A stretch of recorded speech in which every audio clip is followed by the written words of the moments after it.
everyone, and welcome back. This is Mindy Eggen, and in today's video I am going to be showing you the Faux Monoprint technique. Now, while this isn't a brand new technique, it is new to me. I've seen Jennifer McGuire do this technique many times in her videos. So today I'm taking what I've learned and applying it to my cards today.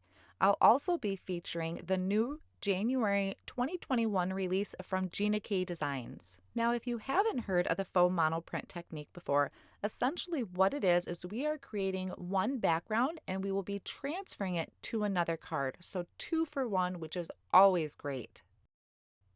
I'm first going to start off by creating some backgrounds. The cardstock I'm using today is the Distress Heavyweight cardstock. The reason I'm using that is because I'm going to be applying a lot of water to this, so I wanted to make sure that my cardstock would hold up to that amount of water. I'm ink blending Gina Designs Lucky Clover and Tranquil Teal, and I want to add as much color as I can to this, which is why I'm using just a blending foam versus the blending brushes. The brushes, it would take me a little more work and a little more time, so I just found that by using the foam tool, I'm getting quite a bit of ink on here, and I will be showing you another way to do this too. So I added the Lucky Clover in a couple spots and then covering up the rest of that cardstock with the Tranquil Teal. I'm going to set this off on the side for a little while to dry, and I'm going to work on my next background. Now this is using Plum Punch, and I'll be using Passionate Pink, also inks from Gina Designs, and I am going direct to paper. I am applying a heavy amount of ink here. Now I'm also realizing that my ink pads probably need to be re-inked a little bit, but I still got quite a bit of color down on here. So just doing these 2 colors, it doesn't have to be perfectly blended or anything like that. I just want a lot of color, and the more vibrant your color is or the more ink you lay down, the better it is.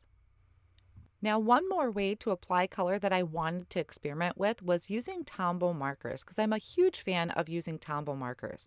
So here I have 565, 685, and 743. So I have 3 colors here that I'm just scribbling down onto that Distress White Heavyweight cardstock, and then I'm going to take a large paintbrush that is really wet, and I'm going to spread this ink around. This is the first time I've actually done any type of watercoloring on the heavyweight cardstock, and it is very, very smooth cardstock. So just dipping my brush into the water and spreading that color, I wanted to make sure it had a fairly decent blend between the colors. And then I'll set this off on the side to dry as well. Now I have one more background that I did create, and this is using a pink and an orange, so 743 and 925. This actually ended up being too light, and I am planning on making a card with the finished thing, but I just did not have a chance to finish it in the video. Now with the backgrounds where I used the ink pads, they are pretty saturated and take quite a while to dry. So I am taking those backgrounds and I'm going to run them through my mini ink machine a couple times. That helps speed up that drying process. We want to make sure these are really nice and dry before we do any stamping or heat embossing on it. So the first stamp set that I'm going to use from the Gina Designs new release is Heartfelt Bouquet, and you can see it has this gorgeous huge floral image, smaller one, some fine thin line sentiments, and I'm deciding to go with this large floral stamp set because it takes up most of the card front. So I loaded that into my Misty tool, and I'm prepping my cardstock with the anti-static powder tool. And then I can ink this up with the Gina Designs embossing ink and stamp that down onto my cardstock. Then I'm going to take it and sprinkle on some clear embossing powder. So I'm sprinkling that on, tapping off any excess back into my container. And off on the side, I have my heat gun warming up. So once that's nice and hot, I'm bringing that to my cardstock and just melting all of that clear embossing powder. So now I'm going to try and fit in as much as I can in my screen here. I have a very small workspace, but I want to try and fit in as much as I can to show you what I'm going to do. I have my die cutting machine here set up just like I would be cutting out a die or a word die. I have my panel off on the side that I'm heavily spraying with water, and I want to show you something quick. Look how awesome Gina's inks react with water. I thought that was super cool and wanted to point that out. So then I'm taking a piece of heavyweight cardstock, laying that on top of the panel I just sprayed with water, and I am going to run this through my die cut machine. Then I can just peel these two pieces apart and check out these great backgrounds. I was really happy, obviously happy fingers there, on how great this came out. And I think a big part of that had to do with the dark colors, the vibrant colors that I used. I'm going to do one more background here, and this one is using the Beautiful Wings stamp set, and it also has a coordinating die. This is also from Gina's new release. Gorgeous, gorgeous images on here. Very similar to the Butterflies stamp set that was previously released. So I have my blended panel there that is dry, and I lined up a bunch of the images off of that stamp set. I'm kind of creating my own random background. And in my Misty tool, I am using a Misty corner to kind of push that cardstock up a little bit because some of my images may hang off the edge. So I want to make sure that this is nice and flat in my Misty tool. And then I'm bringing in that anti-static powder tool, prepped my cardstock, and then inked these images up with the embossing ink. Then once again, I'm going to sprinkle on the clear embossing powder, tapping off any of that excess, and then I'm going to heat set this with my heat tool. So that is trapping all of that color underneath the clear embossing powder. Now I decided to kind of change it up a little bit and was experimenting and playing with some different products. This time I'm going to spritz my background with this Sheer Shimmer Sparkle Spray. So I am going to heavily coat this entire panel with that shimmer spray. I'll put that on my die cut machine plate. I'm going to place another piece of cardstock on top and then run it through the die cut machine. So just like you're die cutting, but without the die. And then carefully peeling these two apart, you can see there's a ton of shimmer there. The embossing powder leaves a white impression on your printed panel. Now this is the one I'll end up using. It has just some gorgeous sparkle to it, the darker colors. This one's quite light. I didn't end up using this one, but you definitely still could because it is such a nice light background. Another beauty from the Gina K Designs release is Love at All Times. Another beautiful floral image, some solid images that I think would have looked really good doing this technique, but I really wanted to do that large outline image. So once again, I'm just taking that image and lining it up onto my panel. This time, this is the panel I used with the Tombow markers. So I'll prep that with the anti-static powder tool. I'll ink it up with the embossing ink, and then I'll stamp that down onto my cardstock. Then once again, I'm going to sprinkle on the clear embossing powder and heat set that. And now one thing I didn't keep in mind when I was spritzing the water is how reactive the Tombow markers are to water. So when I was spraying this, which I do like to heavily spray, I kind of oversprayed. So I just quickly dabbed up any of those kind of puddles that were brewing up, and then I'll place that onto my die cutting plate, put the paper on top, and run that through the die cut machine. So here is our printed background. Beautiful color combinations, and I love how that turned out. Now I showed you earlier the orange and pink background that I had created and I didn't end up using, but I did want to show you the stamp set that I used with it.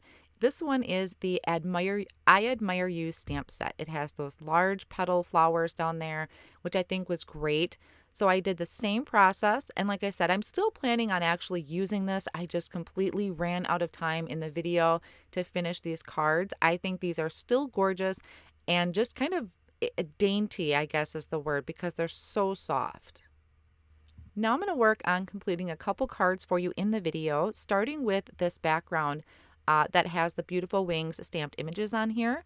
I die cut the panel using the Master Layouts 2 die set. It gives that stitched edge on one of the die cut frames. And I'm going to go around the entire edge of this using Tranquil Teal and the Gina K Designs blending brushes.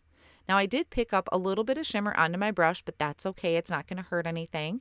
And I'm just darkening up those edges. That just kind of helps intensify this, draw that color in a little bit more with those highlights in the center.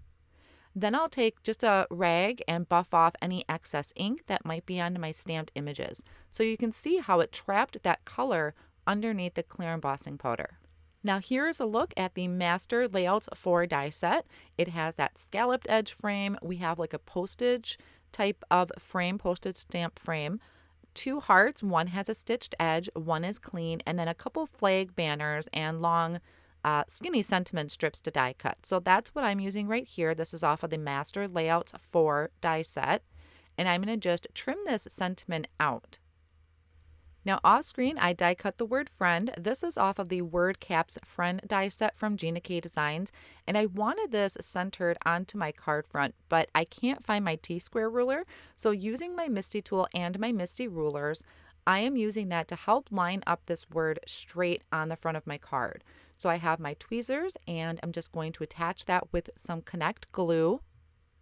And once I have this first word added to the front of the card, I have 2 more friends that I die cut off screen, and I'm going to glue those on top. I don't need the Misty for that since I already have the first one done and lined up straight.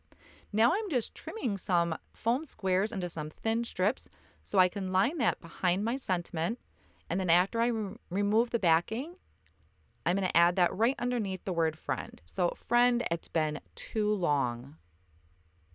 Now to finish my card up, I did layer this panel with 3 more pieces of heavyweight cardstock, measuring the same as that panel, just to add a little bit of dimension. And then I'm going to add this using Connect glue to the front of a piece of white cardstock cut to 4 1/4 by 5 1/2. So I have a really nice white margin going around my blended panel. And you can see I also added some of the clear dewdrops from Gina Designs. And then here's just a closer look at that background, the ink, and all that shimmer. Now I'm going to move on and show you 2 more cards I created. This next set was using the Passionate Pink and Plum Punch ink. And I'm going to start off by cutting out some of the hearts. This is out of the Master Layouts 4 die set. And this is the plain one. There's a stitched heart on there as well. So I die cut 2 of them. I have the word love here, die cut from white cardstock, and this is from the A Little Love stamp and die set. Now I did off screen trim my panel down so it's about 4 by 5 1/4 so that I can add it to a white note card, which is 4 1/4 by 5 1/2. And I'm just getting an idea where I want everything to go. I did change my mind on the layout of one of them, but I wanted to show you kind of the process of it all. And a lot of it is just the gluing and putting it together, which I will walk you through for the rest of the cards. So now one thing when working with the vellum is I did glue the love words onto the vellum using the Connect glue. And then I flipped those vellum pieces over and I'm adding dots of glue behind the word because you can see the word very clearly through the vellum. So that is how I attached the vellum to the front of the card. And I also secured it with some of the Angel Aura rhinestones from Gina Designs. So this background you can see is very vibrant. This is the print that was created from it. So a lot more muted and that white just really pops.